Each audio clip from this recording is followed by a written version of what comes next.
It is still a very strong argument for President Trump and Republicans as a whole. Look, the 40-year high in inflation has not gone away. People are reminded of this almost daily. I think it's difficult for the vice president to take credit for a very good jobs report this month, but then not take blame for the inflation, crime, the border crisis, everything else that is in a very unpopular administration. So politically, it's hard to do those gymnastics. I think many Americans are eager to see that Trump economy return, mainly because they saw wages in the first 3 years after tax reform grow faster in those 3 years than since we began recording that data.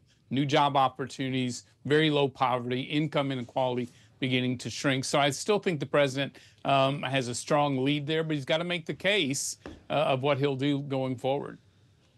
Sounds to me, Congressman, that while the markets may be celebrating all of this, nobody's talking about the R word after this report today, that you might still be worried about a hard landing and whether we see a recession next year. Where's your head on that? Yeah, so, when you get a report like this, you are encouraged that perhaps the Fed can manage a soft landing, which I thought seemed very difficult to do a year ago or more. Thought it was almost inevitable. I still think with inflation, still it's lower, but it is still very real.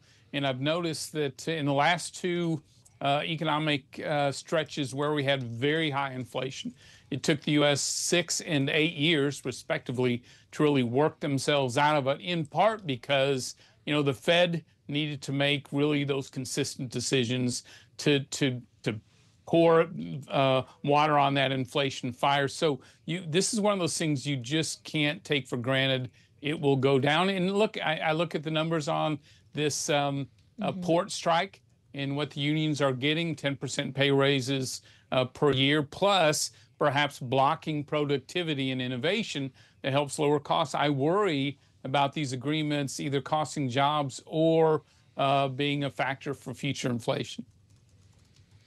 Well, so all of that is going to weigh on the minds of monetary policymakers, I'm sure, Congressman. There's also the question of what fiscal policy is going to look like, and tax policy is a component we want to talk to you about here. As I mentioned, the polling and how Harris is doing on the economy. In our most recent swing state poll with Morning Consult, it found that across the battleground, she had an 11-point advantage on who likely voters trust to help the middle class. She, of course, has argued that what she wants to do with tax policy would create more tax breaks for the middle class and charge the wealthy and big business their fair share. How do you now, sir, given your role with the Alliance for Competitive Taxation, make the case that what Trump is proposing would indeed be good for the middle class?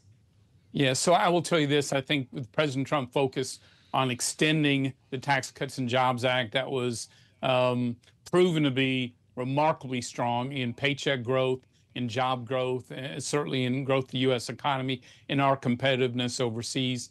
If Vice President Harris raises the corporate rate to 28%, we will fall to second worst among our foreign competitors, certainly at a huge disadvantage to China.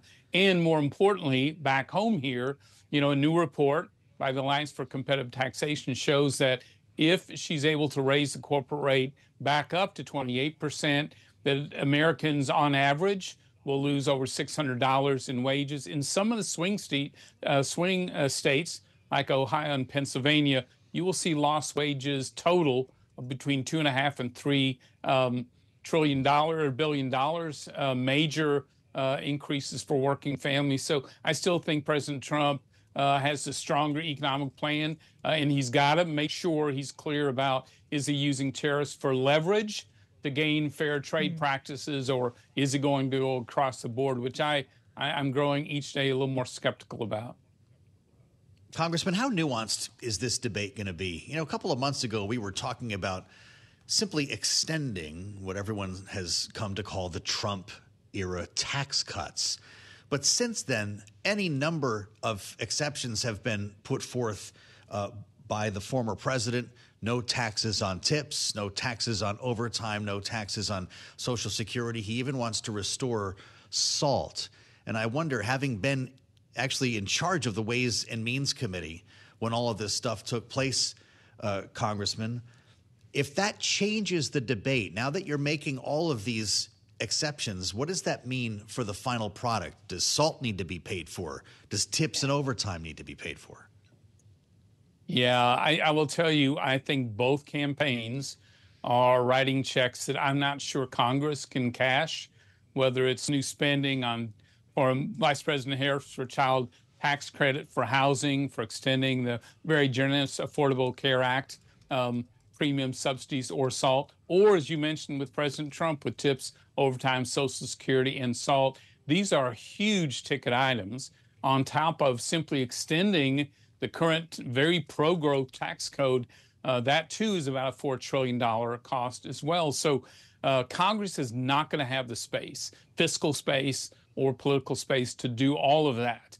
And so I think it makes the policy debate, even more intense in Congress next year. I still think at the end of the day, in a divided government, both parties are going to have to find a way forward. I think it starts with the middle class tax cuts in a big way, the small business tax cuts, and items like the child tax credit, where both support at least keeping the current level. But at the end of the day, both parties are going to have to find their way through the promises and huge expenses to get this sort of back into the right place.